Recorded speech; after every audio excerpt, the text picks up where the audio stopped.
Hi everyone, how you doing today? You're welcome to Sports Talk with a Solo Fight. Today I'll be talking about the game that happened yesterday in the Euros 2024 where Portugal they had to take on the French national side. Yes, it was a keenly contested game, but there were a lot of positives in that very game and equally a lot of negatives in that game. Some people actually wanted the Portuguese side to scale through, while some others wanted the French side to scale through. Reasons best known to them, but today I'll be talking why it was very difficult for the Portuguese side to actually put the ball at the back of the net. I will definitely talk about that of the French side, but let me talk about the Portuguese side. This Portuguese side, they are a very good team, no doubt. From the goalkeeping position to the midfield, the defense, the attack, they are star-studded. They are a star-studded side. But if you look at these Euros, putting the ball at the back of the net have been a challenge for them. No doubt they have managed in a couple of games to put the ball at the back of the net. But this game that happened against the French national side, where of course Cristiano Ronaldo, we saw what happened. The Slovenia side had to take the Portuguese to extra time, and of course they had to go to penalty shootouts where Cristiano Ronaldo redeemed himself after missing the reverse spot kick. In the regular time, he had to redeem himself. He scored the goal. Bernardo Silva and of course Bruno Fernandes. They were the reason why Portugal had to scale through to the quarterfinals, and they were up against the French national side. Now we've seen France, of course. Before I continue, this is the very first time in history of the Euros that France, are straight they are through to the semi-finals of this 2024 Euros without scoring a goal from an open play and without even conceding a goal from open play. So this is the first time it's happening since the history of Euros. Of course, it started with the French national side. Now, Portuguese, Cristiano Ronaldo, a legend of the game. He has won it all when it comes to club football. He's a legend, no doubt, a living legend. He is one of the goats of football. Of course, I can't pinpoint a certain player and say this is the GOAT of football. We have numerous GOATs of football. Cristiano Ronaldo isn't exempted when it comes to the GOAT of football, greatest of all time. Yes, he has been with the Portuguese side. Of course, he has started since 2004. But if you look at his performance with his age, he's 39 years of age and playing as the number 9 up front for the Portuguese side.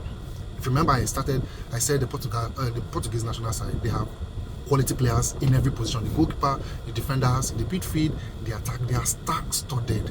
And of course, Cristiano Ronaldo, a legend of his kind of person, he always wants to play, he wants to always participate. And playing him up front is looking as if the Portuguese side, they are playing -1. They are playing 10 players instead of 11 players because of Cristiano Ronaldo. I will tell you why.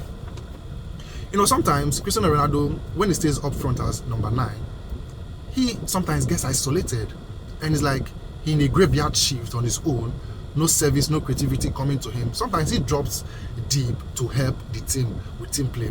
But when he drops deep to help the team with team play, there is a void up front there. And of course, that's what Bruno Fernandes does best. He's a kind of a whole player, that tries to fill the void that Cristiano Ronaldo has left. When Cristiano Ronaldo drops down, Bruno Fernandes sometimes tucks in as a false 9 to cover up that position. But Cristiano Ronaldo, if you check how he plays now, most of the time, when he gets in contact with an opposition player, he's on the ground. Any slight touch, he's on the ground. He has been complaining. This isn't the Cristiano Ronaldo we used to know all this while. So he hasn't been up and doing like the CR7 we used to know. Yes, his influence, him starting the game, of course, he puts a lot of fear in the mind of the defenders, the French national side. But that isn't enough. We saw how Saliba of William Saliba of Arsenal had to curtail Cristiano Ronaldo. It was like he was having a field day. Saliba, being in one-on-one with Cristiano Ronaldo, he was having a field day. There was actually nothing to stress him about in that very game. So he was an outstanding player. Saliba is an outstanding player. He played very well in that very game.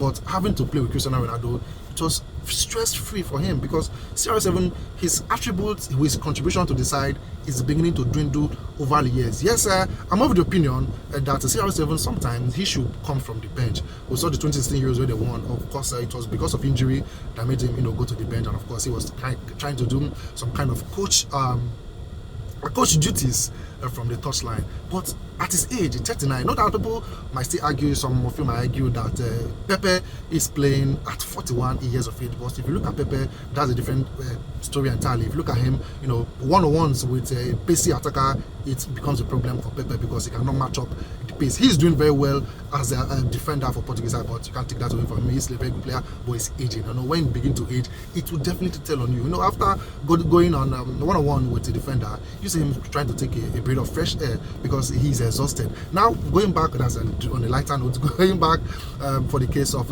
Cristiano Ronaldo, he has lost it, honestly. If the Portuguese side, we are able to play a younger striker, not Cristiano Ronaldo, somebody more younger than Cristiano, maybe Gonçalo Ramos might come in to actually fill that void. And you see, then, in my opinion, I believe they are playing 11-11 with the French national side. But now with Cristiano Ronaldo, it's as if they are playing a short one. Okay, now Martinez being the head coach, he knows how good Cristiano Ronaldo has been, of course, waiting for that moment that might change the outcome of the game. But in football, we take risks. We take risks. What's stopping you from taking risk? There are a lot of players that should be taken out of that game. Yes, Cristiano Ronaldo was one of the players. You were waiting for spot kick. He's a very good spot kick taker, but nobody is very perfect when it comes to spot kick. He missed one against Slovenia during regular time, but like I said earlier, he redeemed himself and before the end of that game, now the penalty shootout. But take away Cristiano Ronaldo, bring in a younger player. Now, if you look at the changes that Martinez made in that very game, Bernardo Silva was nowhere near good in that very game. Bruno Fernandes, of course, he was kind of knackered. He wasn't the Bruno Fernandes we used to know. But at least, at least, take Bernardo Silva out of that very game. We have Pedro Neto there. Of course, he can play from the right, from the left, he can play from the right. Francisco Conceição, very fantastic player. I know that he came on. But why take away Bruno Fernandes? You leave Bernardo Silva in that very game. Yes, Rafael Leao, he has lost it completely in that very game. He was knackered. He needed to be substituted in that very game. And at some point, he had to take away Rafael Leao. But what happened to Pedro Neto? Pedro Neto is a very good winger. Yes, we brought in Francisco Conceição. But taking away Bruno is a problem. Because if you notice when Bruno left that team, when Cristiano Ronaldo up front, sitting on the shoulders of the defenders, he is finding it very difficult to actually get services. Because the balls were now coming from the wings, going from midfield to wing. That creativity of Bruno Fernandes, though he hasn't been prolific in that very game that they lost against the French national side via penalties, but Bruno Fernandes is sort of a whole player that when you leave him, sometimes like I said when I started this video, I said when Cristiano Ronaldo drops down to assist the team to get in play, he leaves a void up front. And of course, Bruno Fernandes fills that void most of the time. So when you see that he made these changes that he made, taking away midfielders, taking away wingers, bringing those he felt are capable of doing what he wants them to do, creativity lost. The Portuguese side, they lost creativity. They were unable to, how many balls did they get at in the 6-yard box of the opponent? None. Because you made wrong changes, terrible changes that you ought not to make. The Portuguese side, yes, they're moving forward. Pepe, obviously, this is his last Euros. Obviously, for CR7, this is his last Euros. They need to rest. There are chances Cristiano Ronaldo might play in the 2026 World Cup, but we are not certain about that. Yes, they've been knocked out. But let me talk about the French national side. Like I said, the very first time in Euros that is happening in France, going straight to the semi-finals without scoring a goal from an open play, without conceding a goal from an open play. Yes, if you look at the defense, the combination of Upamecano and William Saliba, it has been fantastic. A very fantastic defense from the French national side. Yes, they come to the midfield.